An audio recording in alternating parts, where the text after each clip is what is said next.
আমি আপনাদেরকে একজন সফল ব্যক্তি সম্পর্কে বলতেছি। জুলাইবিস রাদিয়াল্লাহু আনহু ছিলেন কালো মানুষ। কেমন? একটু কালো, খুব উচ্চ বংশের না, খুব সুদর্শন না, খুব লম্বা না, খাটো টাইপের মানুষ, একটু বেটে টাইপের মানুষ। টাকা পয়সা একদমই নাই, একদমই টাকা পয়সা নাই, বংশমর্যাদা এই সব দিক থেকে তাকে আন্ডার স্টেমেট করা হয় আর কি। এমনকি ফিজিক্যাল স্ট্রাকচারও তারা আমাদের অনেকের মধ্যে সুদর্শন না। তার অবস্থা কেমন? নবী সাল্লাল্লাহু আলাইহি ওয়াসাল্লামের সাহাবীরা অন্য হাদিস থেকে বলেছেন যে নবী সাল্লাল্লাহু আলাইহি ওয়াসাল্লাম মসজিদে যেতেন, মদিনায় মসজিদ নববীতে যেতেন, রাস্তার পাশে তিনি পড়ে থাকতেন। ধরেন আমরা মসজিদে হেঁটে আসতেছি, রাস্তার পাশে একজন বসে আছেন, গায়ের জামা কাপড় খুব একটা উন্নত না, ছেঁড়া, তাসবিহ নিয়ে জিকির করতেছেন। আপনি কি খুব ফোকাস করবেন তার দিকে? করবেন না কিন্তু। তো মানুষ তার দিকে ফোকাস করে না খুব একটা, যাওয়া আসা করে, সে পড়ে থাকে। কেউ খাবার দিলে খায়, না দিলে খায় না। এইভাবেই তার দিন যাচ্ছে। কোথাকার ঘটনা এটা? মদিনায়, হিজরতের পরের ঘটনা। সাহাবীর নাম জুলাইবিস রাদিয়াল্লাহু আনহু। খুব উচ্চ বংশের না, অর্থবিত্ত নাই। বারবার বলছি, আমি রিপিট করতেছি কেন? বিকজ এটা আপনাদের সাথে অনেক অনেক মানে সাইকোলজিক্যালি মিলবে বিষয়টা অনেকের সাথেই, এবং এটা আমাদের খুব ভালো করে জানাও দরকার আছে। তো একদিন নবী সাল্লাল্লাহু আলাইহি ওয়াসাল্লাম তাকে বললেন যাওয়ার সময়, হে জুলাইবিস তুমি কি বিয়ে করবা? খুব মজার আলোচনা না এটা আমাদের কাছে, অনেকের কাছেই। হে জুলাইবিস তুমি কি বিয়ে করবা না? প্রশ্নটা এরকম ছিল, হে জুলাইবিস তুমি কি বিয়ে করবা না? তুমি তো আকাশ থেকে পড়লেন, ইয়া রাসূলুল্লাহ আমাকে কে বিয়ে করবে? আমার না আছে চেহারা সুরত, না আছে আমার বংশমর্যাদা, না অর্থবিত্ত, আমি কিভাবে বিয়ে করবো? কে মেয়ে দিবে আমাকে? কে আমাকে মেয়ে দিবে? তো ওদিন নবী সাল্লাল্লাহু আলাইহি ওয়াসাল্লাম চলে গেলেন, কিছু বললেন না। পরের দিন আবার বললেন, ইয়া জুলাইবিস আলা তাতাজাওয়াজ তুমি কি বিয়ে করবা না? একই উত্তর, ইয়া রাসূলুল্লাহ আপনি গতকালকে এক কথা বললেন, আবার বলতেছেন বিয়ে করবেন, আমাকে কে বিয়ে করবে? তৃতীয় দিন নবী সাল্লাল্লাহু আলাইহি ওয়াসাল্লাম আবার বললেন, আলা তাতাজাওয়াজ ইয়া জুলাইবিস তুমি কি বিয়ে করবা না হে জুলাইবিস? তিনি এবার বলছেন, আপনি কি আমার সাথে রসিকতা করতেছেন? আমাকে কে বিয়ে করবে? তো নবী সাল্লাল্লাহু আলাইহি ওয়াসাল্লাম বললেন যে অমুক আনসারী সাহাবীর বাসায় যাও। অমুক আনসারী সাহাবীর বাসায়, আনসারী সাহাবী কারা? যারা মুহাজির সাহাবীদেরকে আশ্রয় দিয়েছেন। অমুক আনসারী সাহাবীর বাসায় যাও, সেখানে একজন বিবাহযোগ্য নারী আছে, মেয়ে আছে, তাকে গিয়ে বলো যে আমি রাসূল সাল্লাল্লাহু আলাইহি ওয়াসাল্লামের পক্ষ থেকে আমার বিয়ের প্রস্তাব নিয়ে আসছি। তিনি গেলেন, যাওয়ার পরে বললেন যে আমাকে প্রস্তাব সহ পাঠানো হয়েছে।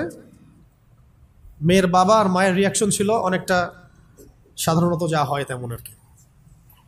তুমি বিয়ের প্রস্তাব নিয়ে আসছো, তুমি কি খাওয়াবা মেয়েকে? কোথায় রাখবা? তোমার তো নিজের কোনো থাকার জায়গা নাই। প্রশ্নর কিন্তু যৌক্তিকই। আমি মেয়ের তো বাবা, আমিও তো এই প্রশ্নই করবো নাকি? প্রশ্ন করবেন না? আপনার মেয়ে থাকলে এভাবে প্রশ্ন করবেন তো আপনি। তো তারাও সেই প্রশ্ন করলেন, এমনকি এক পর্যায়ে রিফিউজ করে দেওয়া হলো, না এটা পসিবল হবে না। এই কথাগুলো, কনভারসেশনগুলো ভিতর থেকে শুনছিলেন সেই মেয়ে নিজেই, আনসারী সাহাবী, মদিনার আনসারী মেয়ে। মদিনার আনসারী মেয়েরা কিন্তু অনেক সুদর্শন তৎকালীন সময় কাছে, উচ্চ বংশের, সুদর্শন, খুবই এলেমওয়ালা হতেন তারা, হিপস ক্ষমতা খুব থাকতো, খুবই জজবাওয়ালা, মানে জিহাদের মাঠে একদম যুদ্ধ করেছেন তারা একদম। নবী সাল্লাল্লাহু আলাইহি ওয়াসাল্লামের আশেপাশে ছিলেন। উহুদের সময় একজন আনসারী সাহাবী ছিলেন, মহিলা সাহাবী, উম্মে আমারা তীর ছুঁড়েছেন নবী সাল্লাল্লাহু আলাইহি ওয়াসাল্লামের পাশে। তো ওনারা কিন্তু খুবই গায়রতওয়ালা মানুষ। তিনি বলছেন, হে আমার বাবা মা, এই প্রস্তাব কে পাঠিয়েছে? নবী সাল্লাল্লাহু আলাইহি ওয়াসাল্লাম। যে প্রস্তাব রাসূল পাঠিয়েছেন সেটাকে কিভাবে তোমরা ডিনাই করো? আমি জুলাইবিসকে বিয়ে করবো ইনশাআল্লাহ। কে বলছেন এটা? আপনি পুরা সিস্টেম খুঁজে এরকম একটা আনসারী সাহাবীর মতো মেয়ে আমাকে দিতে পারবেন? ইল্লা মাশাআল্লাহ, হইতে পারে ইল্লা মাশাআল্লাহ। তো ওই মেয়ে, নারী সাহাবী, তিনি রাজি হলেন। এবার শোনেন, এবার বিয়েও হলো, মাশাআল্লাহ, বাসর হলো, এবং সকালবেলা আওয়াজ হচ্ছে, মদিনার চারপাশে এলান হচ্ছে যে হে মুসলিমরা সবাই বের হও, ইহুদিদের সাথে যুদ্ধে আমাদেরকে খায়বারে যেতে হবে। ইহুদিদের সাথে যুদ্ধে আমাদেরকে খায়বার আক্রমণ করতে হবে। নবী সাল্লাল্লাহু আলাইহি ওয়াসাল্লাম তোমাদেরকে আদেশ করেছেন। এটা কিন্তু হুদাইবিয়া সন্ধির পরের ঘটনা। আর ইহুদিদের সাথে আমাদের বেশ কয়েকটা যুদ্ধ হয়েছে, বনু কুরাইজার সাথে, বনু কাইনুকার সাথে, বনু নাজিরের সাথে, এবং ফাইনালি খায়বারে এদের সাথে।